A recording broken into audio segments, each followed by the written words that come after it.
This is a really unique opportunity for startups to gain knowledge about the industry and also for industry practitioners to also learn what is there in the startup field.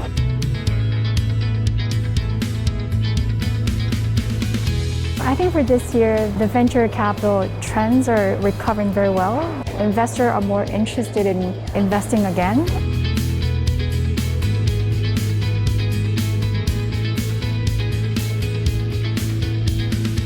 I think it's great to see Cyberport organizing a hybrid conference. It's a great networking opportunities for all of us. There are many different topics that you can actually choose different tracks to go into and meet the people that you want.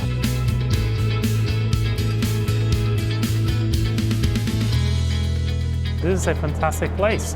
At the end of the day, what entrepreneurs look for is to be connected with investors, and this is the place where entrepreneurs can meet investors.